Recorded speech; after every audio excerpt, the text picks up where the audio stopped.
Together, we will count down to the market open, and this will be followed by an interview with the company executive.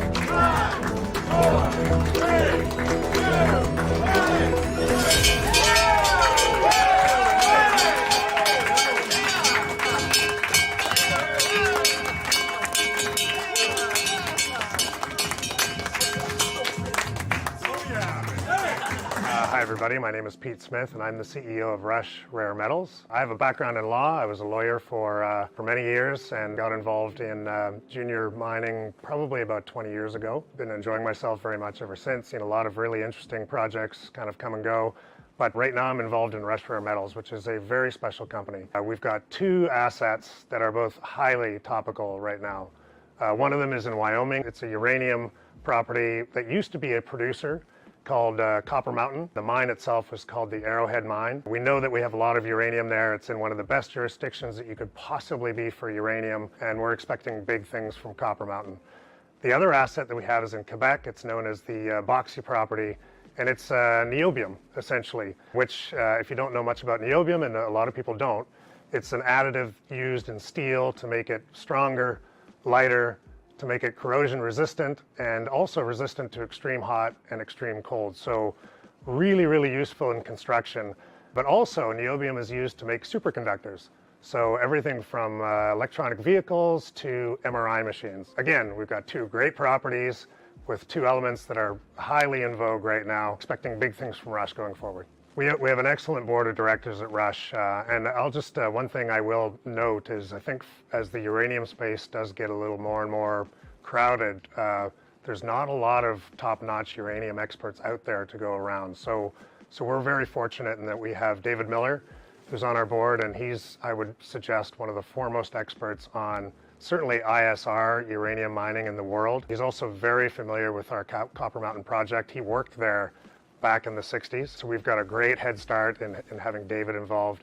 But we have some other very good board members. Tony Ricci was the CFO of Great Bear Resources, so he's had a great success recently. We've got Brad Newell, also known as the King of Floors. He's very involved in junior mining, highly knowledgeable. Also involved in a charity called Heads Up Guys. So I would encourage, just as a side plug, anyone who is interested in Heads Up Guys, I think it's a worthwhile charity. It's definitely worth checking out. We also have Fabiana Laura on our board. You might know her from the Next Big Rush, which is her program.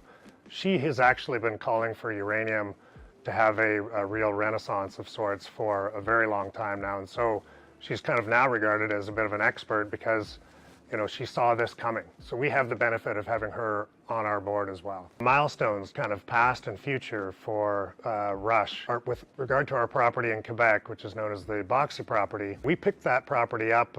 Essentially, the last owner was Orano, and they liked it for the uranium content. But when they dropped it post-Fukushima, we also noticed that they had very, very high niobium in their early samples. They had only taken a handful. So we picked up the property on that basis, and last summer, we had our first chance to really look at the property, and we stripped a long section of this mineralized dike, took a bunch of additional samples, and lo and behold, we discovered that there was some consistency in the high niobium throughout this system. So obviously very significant for us to confirm that. Going forward, we're going to be further defining this niobium system that we found, trying to figure out its depth. We know that we have really high grades on surface, but how deep do they go? What kind of consistency can we get? And what we're hoping is we're going to be able to compare ourselves to the likes of WA1 Resources in Australia. This is a company that's gone from 15 cents to $12.50 a share, north of $500 million market cap. They've done this on a recent niobium discovery. So niobium is topical. The world knows how important it is. It's a critical mineral. We certainly have got great signs that we have it at Boxi so far. Summer, we're going to figure out a whole lot more.